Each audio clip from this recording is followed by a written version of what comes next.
Alejandro Mendoza, el heredero multimillonario más rico de España, lo tenía todo: dinero, poder, una novia modelo que parecía perfecta, pero dudaba de algo fundamental. ¿El amor de Isabela era verdadero o interesado? Así que ideó un plan extremo que conmocionaría a todos. Con la ayuda de su médico personal, fingió un terrible accidente que lo había dejado paralizado de la cintura hacia abajo. Quería ver cómo reaccionaría Isabela al verlo en una silla de ruedas, dependiente del cuidado de otros, sin el encanto del poder. Pero lo que ocurrió en los días siguientes lo dejó de piedra. Mientras Isabela mostraba su verdadero rostro, alguien más en la mansión, una persona que él siempre había considerado invisible, demostró un amor tan puro y desinteresado que cambió para siempre su perspectiva sobre la vida. ¿Quién era esta persona misteriosa que lo amaba realmente por lo que era? ¿Y cómo reaccionó cuando descubrió que todo había sido una puesta en escena? Alejandro Mendoza estaba sentado en su oficina panorámica en el piso 40 del rascacielos que llevaba su nombre en el corazón de Madrid, observando la ciudad que se extendía bajo él como un reino del cual era el soberano indiscutible. A 29 años, había heredado el imperio financiero de la familia Mendoza y lo había triplicado en 5 años, convirtiéndose en el hombre más rico menor de 30 años en toda España. Tenía todo lo que el dinero podía comprar: una mansión de 50 millones de euros en La Moraleja, una colección de coches deportivos, yates, jets privados, casas en cada capital europea. Y sobre todo tenía a Isabela Ruiz, la modelo más fotografiada de España, con quien llevaba 2 años de noviazgo y que todos los medios describían como la pareja más bella del país. Sin embargo, en esa tarde de septiembre, Alejandro se sentía vacío. Un pensamiento lo atormentaba desde hacía meses. ¿Isabela lo amaba realmente o solo se sentía atraída por su patrimonio y poder? Las señales eran sutiles, pero inequívocas. La forma en que se iluminaba cuando él le regalaba joyas costosas, pero se volvía distante durante las conversaciones profundas.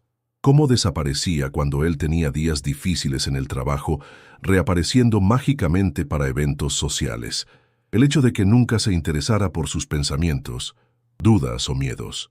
Alejandro había observado todo esto con la misma agudeza analítica que usaba en los negocios, y la conclusión era amarga. Estaba enamorado de una mujer que lo veía solo como un cajero automático de lujo. Esa tarde, una idea loca comenzó a formarse en su mente. Si Isabela lo amaba de verdad, lo haría también cuando ya no fuera el Alejandro Mendoza poderoso que todo el mundo admiraba. Llamó al doctor Carlos Herrera, su médico personal y uno de los pocos amigos verdaderos que tenía. Cuando Herrera llegó, Alejandro le expuso el plan más extremo de su vida: fingir estar paralizado para probar el amor de Isabela. El doctor se quedó sin palabras, convencido de haber oído mal, pero viendo la determinación mezclada con vulnerabilidad en los ojos de su amigo de la infancia, comenzó a considerar seriamente la propuesta. Alejandro explicó que quería ver cómo reaccionaría Isabela al verlo en una silla de ruedas, dependiente del cuidado de otros, sin el encanto del éxito. Técnicamente era factible. Herrera podía falsificar algunos informes, decir que un accidente de tráfico había causado daños en la médula espinal con esperanza de recuperación. Esa noche Alejandro no durmió, observando a Isabela que descansaba serena, ignorante de lo que estaba por suceder. Al día siguiente, todo se organizó hasta el más mínimo detalle. Herrera preparó documentos médicos falsos, instruyó a enfermeros de confianza, hizo instalar equipos médicos creíbles en la mansión. Alejandro llamó a Isabela, que estaba en Barcelona para una sesión fotográfica, inventando los detalles de un terrible accidente que lo había dejado paralizado.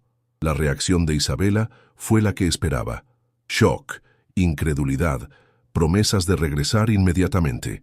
Pero Alejandro, con el oído entrenado de quien leía a las personas en los negocios, notó una pausa demasiado larga antes de las palabras de consuelo, una vacilación que le heló la sangre. Cuando Isabela llegó a la mansión esa noche, Alejandro ya estaba en el escenario de su engaño, sentado en la silla de ruedas, esperando el momento de la verdad.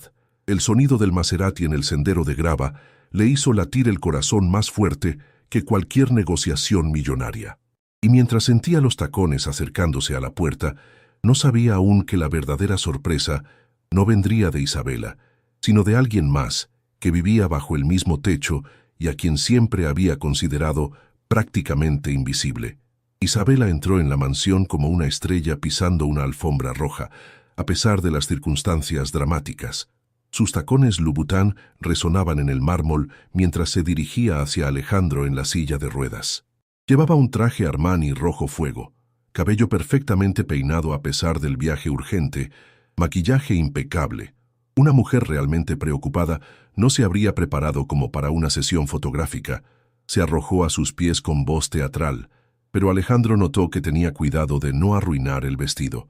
Cuando él explicó que los médicos hablaban de meses o años para recuperarse, con la posibilidad de no sanar nunca completamente, vio una sombra pasar por los ojos de Isabela. Un destello de decepción que fue tan rápido que casi se lo perdió. Las palabras de Isabela sonaban vacías, pronunciadas con automatismo. Evitaba mirarlo a los ojos, la mirada vagando por la habitación como si ya estuviera pensando en otra cosa. Cuando Alejandro mencionó que necesitaría asistencia durante meses, Isabela se apresuró a decir que lo ayudaría, pero inmediatamente comenzó a enumerar sus compromisos laborales ya programados. Ni siquiera 24 horas después de saber del accidente, ya estaba enumerando las razones por las que no podía estar a su lado. El contrato con Sara, la campaña para Loewe en Ibiza, el desfile en Milán. Mientras Isabela hablaba, Alejandro escuchó el ruido discreto de alguien en la habitación contigua. Era Carmen López, la empleada doméstica gallega, que trabajaba en la mansión desde hacía 3 años. Una mujer de 32 años, siempre silenciosa y eficiente, que pasaba desapercibida, estatura media, cabello castaño siempre recogido, ropa sencilla y práctica. Carmen entró con una bandeja de té, y Alejandro la miró realmente por primera vez en años. Había algo en sus ojos oscuros, una preocupación genuina que contrastaba notablemente con la actitud de Isabela. Le acomodó un cojín detrás de la espalda, con gestos cuidadosos y naturales. Isabela observó la escena con impaciencia evidente, disculpándose por tener que hacer llamadas urgentes a su agente. Salió de la habitación dejando solo una estela de perfume caro y una sensación de vacío. Carmen se quedó, arreglando silenciosamente la habitación. Alejandro le pidió que se quedara un momento, confesando que necesitaba compañía. Por primera vez en 3 años, hablaron como seres humanos en lugar de como empleador y empleada. Carmen se sentó a su lado con naturalidad, escuchando cuando Alejandro se quejó de sentirse patético.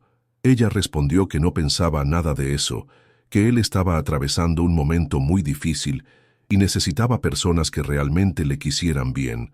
Esas palabras golpearon a Alejandro más que cualquier declaración de amor de Isabela. Había una sinceridad en Carmen que nunca había notado, una capacidad de ver más allá de la superficie que lo conmovió profundamente. La noche siguiente, Isabela durmió en el cuarto de huéspedes para no molestarlo. Alejandro se quedó despierto pensando en cómo su plan ya estaba dando resultados inesperados. Isabela había mostrado su verdadero rostro en menos de 24 horas, superficial, interesada, incapaz de afecto cuando la situación se volvía difícil. Pero la verdadera revelación había sido Carmen. En pocas horas de fingida discapacidad, esa mujer silenciosa había demostrado más cuidado y humanidad que toda la que Isabela había mostrado jamás. Al día siguiente, Isabela partió para Milán como estaba previsto, sin ocultar el alivio de poder escapar de la situación incómoda. Alejandro la vio subir al Maserati y por primera vez en 2 años no sintió ningún dolor al verla partir. Lo que no sabía era que Carmen, desde la ventana de la cocina, estaba observando la misma escena con una expresión de tristeza e indignación que habría sorprendido a cualquiera que la hubiera notado. Los días que siguieron a la partida de Isabela revelaron a Alejandro una realidad que nunca había notado. Mientras Isabela mandaba mensajes esporádicos con excusas para prolongar su ausencia, Carmen se convirtió en su presencia constante, silenciosa pero indispensable. Cada mañana a las 7, Carmen entraba con el desayuno preparado exactamente como a él le gustaba. Huevos revueltos, café expreso doble, tostadas calientes, zumo de naranja fresco. Pero era la forma en que lo hacía lo que impactaba. gestos delicados, naturales, sin aire de sacrificio o deber. Carmen tenía las manos ásperas del trabajo, pero sus movimientos eran increíblemente gentiles. Lo ayudaba sin hacerlo sentir inadecuado, hablaba con él sin lástima, lo trataba todavía como una persona completa a pesar de su condición aparente. Un día Alejandro le preguntó por qué había venido a Madrid. Carmen vaciló. Luego contó que su hermana menor había necesitado una operación del corazón muy costosa. En Galicia las listas de espera eran demasiado largas, así que había venido a Madrid, donde se ganaba más como empleada doméstica. La operación había sido exitosa 2 años antes, y ahora Lucía estudiaba medicina en Santiago para convertirse en cardiocirujana. Alejandro sintió algo oprimirse en su pecho. Esa mujer había sacrificado todo para salvar a su hermana, dejando su tierra, su familia, cuidando de un desconocido rico, y él nunca se había dado cuenta. En los días siguientes, Alejandro comenzó a notar cosas sobre Carmen que siempre habían estado ahí, como cantaba bajito en gallego durante la limpieza, cómo leía libros de literatura en los descansos, cómo conocía 3 idiomas perfectamente y tenía una licenciatura en filología que nunca había mencionado. El 5.º día, cuando Alejandro fingió dolores de espalda, Carmen no dudó. Dormiría en el sillón de su habitación para asistirlo. Esa noche nunca durmió realmente, levantándose cada hora para verificar que estuviera bien, acomodándole las mantas, trayéndole agua sin que la pidiera. Hacia las 3 de la madrugada, creyendo que dormía, Carmen se acercó y le acomodó un mechón de cabello con delicadeza infinita. Luego susurró tan bajo que él apenas pudo escuchar: «Por favor, cúrate pronto. No soporto verte así». En esa frase había un dolor tan genuino, un cariño tan puro, que Alejandro tuvo que apretar los dientes para no reaccionar. Carmen lo amaba. No su dinero, no su estatus, sino a él, Alejandro, incluso cuando estaba roto y dependiente. La mañana siguiente, cuando Carmen le trajo el desayuno con la sonrisa habitual, Alejandro la miró con ojos completamente nuevos. Esa mujer había pasado 3 años cuidándolo con una dedicación que iba más allá del deber profesional. Cuando Alejandro le preguntó qué haría si nunca se recuperara, Carmen lo miró directamente a los ojos con intensidad sorprendente.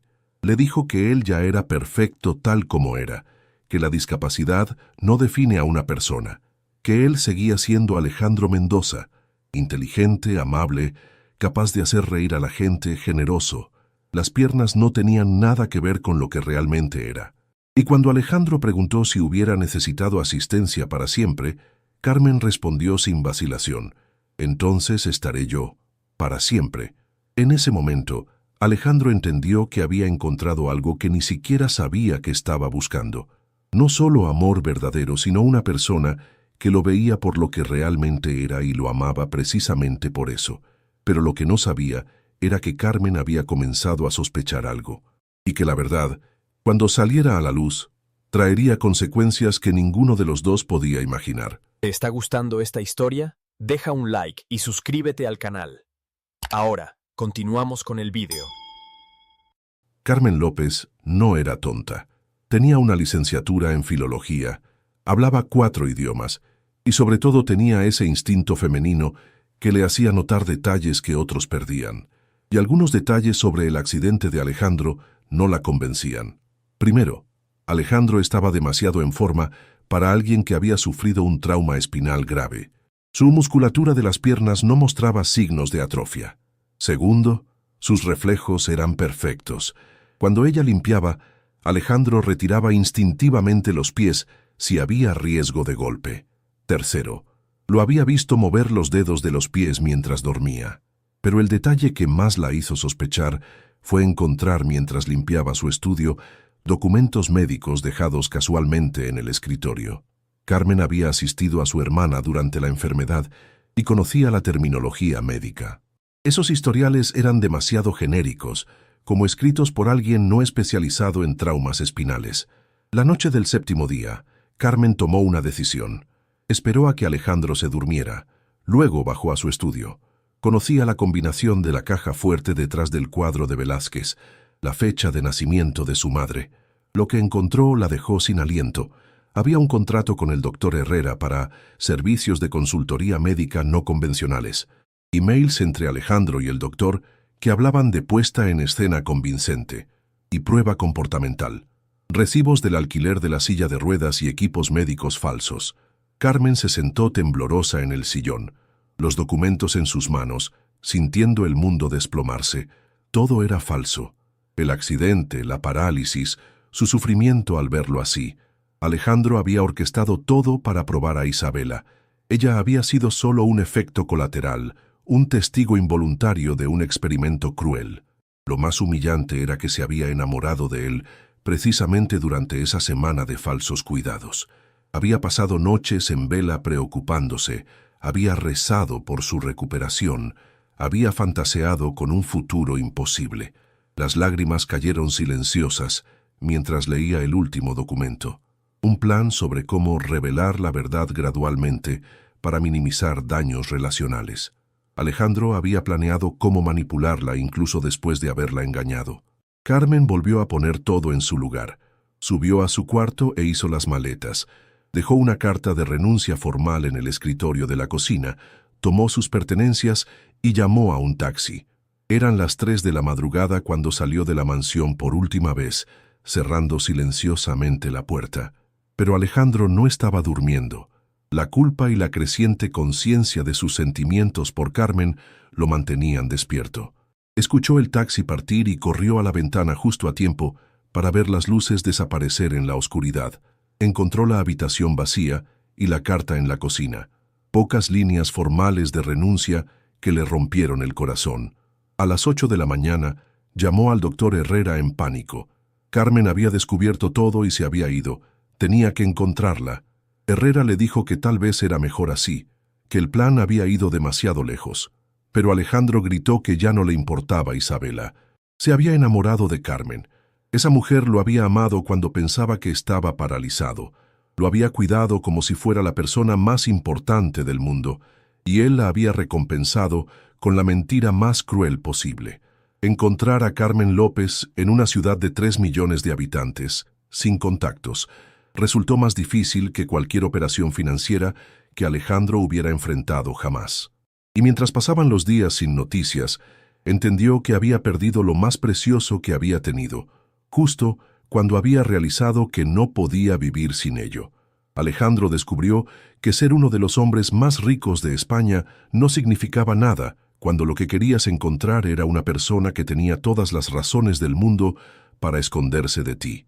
Carmen había desaparecido de Madrid como si nunca hubiera existido, y cada día sin encontrarla era una tortura. Abandonó inmediatamente la farsa de la parálisis, volviendo a caminar normalmente, pero irónicamente se sentía más paralizado que antes, paralizado por el remordimiento, por el miedo de haber perdido para siempre a la mujer que amaba. Contrató 3 agencias de investigación privada, puso anuncios en los periódicos, revisó todos los hoteles económicos, pero Carmen parecía haberse evaporado. Lo único que descubrió fue que había retirado todos sus ahorros, 25.000 euros ahorrados en 3 años. El 5.º día, recibió una llamada que lo heló. Isabela había regresado de Milán, sorprendida de encontrarlo caminando normalmente. Alejandro había olvidado completamente de ella. La mujer por quien había orquestado la puesta en escena ahora le parecía insignificante. Cuando Isabela preguntó entusiasmada por ir a Marbella, como habían planeado antes del accidente, sin siquiera preguntarle cómo había sido la semana de parálisis, Alejandro entendió definitivamente su superficialidad. Terminó la relación en el acto. Esa noche, completamente solo en su mansión, tuvo una idea. Si no podía encontrar a Carmen directamente, tal vez podía encontrarla a través de su hermana Lucía, que estudiaba medicina en Santiago. Usó su influencia para obtener información de las universidades gallegas. Después de 2 días de búsquedas, encontró a Lucía López, 25 años, estudiante de 5º año en la Universidad de Santiago, especializándose en cardiocirugía pediátrica. Sin pensarlo, tomó su jet privado a Santiago. Encontró a Lucía en la biblioteca universitaria, inclinada sobre libros de anatomía cardíaca. El parecido con Carmen era evidente. Mismos ojos oscuros, mismos rasgos delicados. Cuando se presentó como el ex empleador de Carmen, la expresión de Lucía se volvió fría y desconfiada. Le dijo que Carmen no estaba enojada con él, estaba destrozada. Había llorado durante 3 días cuando llegó a Santiago. Le había contado todo lo que había hecho, cómo la había engañado y usado para sus juegos crueles. Alejandro suplicó saber dónde estaba Carmen, diciendo que la amaba. Lucía rió amargamente. ¿Esa era su forma de amar? ¿Hacerla enamorarse mientras fingía estar paralizado? ¿Jugar con sus sentimientos para probar a otra mujer? Alejandro se sentó pesadamente, aplastado por el peso de la culpa. Lucía observó la sinceridad de su dolor. Luego le dijo que si realmente amaba a Carmen, debía dejarla en paz. Carmen merecía a alguien que no le mintiera, que no la manipulara, que la tratara con respeto desde el primer momento. Alejandro admitió que tenía razón, que Carmen merecía mucho mejor que él. Solo pidió que le dijera que se arrepentía más de lo que las palabras podían expresar y que si hubiera una forma de deshacer lo que había hecho, daría todo por esa posibilidad. Alejandro regresó a Madrid con el corazón aún más pesado.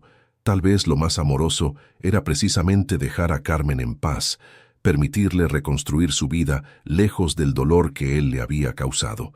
Pero lo que Alejandro no sabía era que Carmen, en su pequeña pensión santiaguesa, había escuchado cada palabra del mensaje que Lucía le había transmitido, y que esas palabras habían reavivado en ella algo que creía haber enterrado para siempre.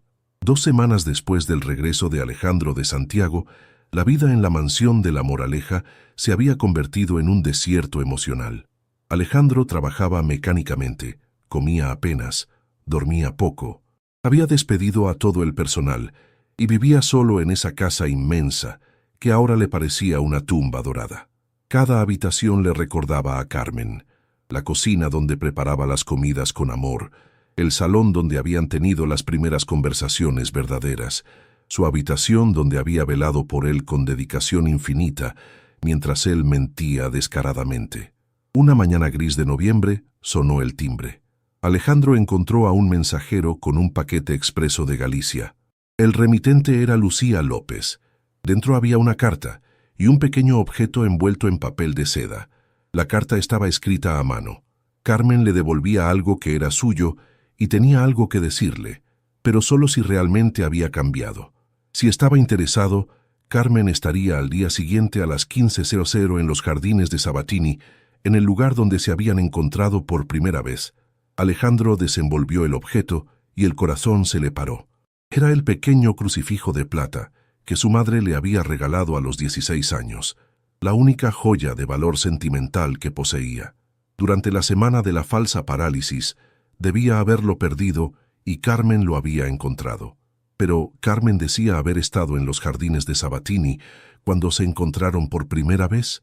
Alejandro no recordaba haberla conocido allí antes del trabajo. Al día siguiente, llegó a los jardines 1 hora antes, demasiado nervioso para esperar. A las 15:00 en punto la vio llegar. Llevaba un abrigo beige sencillo, el cabello suelto por primera vez desde que la conocía, y parecía más delgada. Se detuvieron a distancia, estudiándose. Carmen sonrió tristemente y comenzó a contar. Había sucedido 3 años antes. Ella acababa de llegar de Galicia, no hablaba bien castellano, estaba buscando trabajo. Había visto el anuncio para el puesto de empleada doméstica en su mansión, pero estaba aterrorizada. Estaba sentada en ese banco llorando porque no sabía si sería lo suficientemente buena. Alejandro había pasado durante su carrera matutina. Se había detenido, le había preguntado si estaba bien. Ella le había dicho que era gallega, que buscaba trabajo, que tenía miedo. Él le había dado un pañuelo y le había dicho que el valor no es la ausencia de miedo, sino actuar a pesar del miedo. Luego le había preguntado si quería que la acompañara a la entrevista, diciendo que hablaría bien de ella con su jefe. No sabía que él era el futuro jefe. Alejandro comenzó a recordar. La chica gallega que lloraba en el parque, su impulso de ayudarla. Carmen explicó que se había enamorado de él ese día, del hombre gentil que se había detenido a ayudar a una desconocida. Pero cuando comenzó a trabajar para él, había visto que se había vuelto diferente. Frío, distante, concentrado solo en el dinero. Había pensado que se había equivocado. Durante la semana de la fingida parálisis, había vuelto a ver al hombre del que se había enamorado 3 años antes. Vulnerable, humano, capaz de conversaciones verdaderas. Por eso había dolido aún más descubrir que todo era falso. Alejandro se levantó del banco y se arrodilló frente a ella en la hierba húmeda. Le prometió solemnemente que nunca más le mentiría, que la trataría como la reina que era, que la amaría y respetaría cada día de su vida. Si le daba una oportunidad, pasaría el resto de sus días demostrándole que merecía todo el amor del mundo. Carmen lo miró arrodillado, este hombre poderoso que se humillaba por su amor, y sintió el muro de dolor comenzar a desmoronarse. Le dijo que se levantara, que la gente estaba mirando. Él respondió que no le importaba la gente, solo le importaba a ella. Le tendió la mano para ayudarlo a levantarse. Cuando se tocaron, ambos sintieron la chispa que siempre había estado allí. Carmen le concedió una oportunidad, solo una. A la primera mentira, se acabaría para siempre. Alejandro le tomó las manos, mirándola con intensidad que le hizo latir fuerte el corazón. Una oportunidad era todo lo que pedía, y usaría esa para demostrarle que el amor verdadero existía, y que ella lo merecía más que nadie en el mundo. Se besaron en los jardines de Sabatini, en el lugar donde se habían conocido por primera vez, mientras el sol de noviembre pintaba todo de dorado. Por primera vez en su vida, Alejandro entendió que la verdadera riqueza no se mide en dinero o propiedades, sino en la capacidad de amar y ser amado auténticamente. 2 años después se casaron en esos mismos jardines ante 200 invitados que incluían a Lucía, ahora cardiocirujana establecida, y a todos los empleados de la mansión. Carmen había mantenido su sencillez y amabilidad. Alejandro había aprendido a ser el hombre que Carmen había visto en él desde el primer día. Generoso, humano, capaz de amar sin condiciones. Cada vez que pasaban frente al banco durante sus paseos dominicales, se detenían a agradecer al destino. Un amor nacido de la gentileza, crecido en la verdad, florecido en la segunda oportunidad que todos merecemos cuando el amor es auténtico. Dale me gusta. Si crees que el amor verdadero ve más allá de las apariencias, comenta qué momento de la historia te impactó más. Comparte para inspirar a quien cree en las segundas oportunidades. Suscríbete para más historias de amor auténtico y redención. A veces hace falta una mentira para descubrir la verdad. A veces hay que perder todo para entender qué es lo que realmente importa. Y a veces el amor más grande es el que no buscamos, pero que nos encuentra cuando menos lo esperamos. Porque el amor verdadero no mira la cuenta del banco, sino la cuenta del corazón.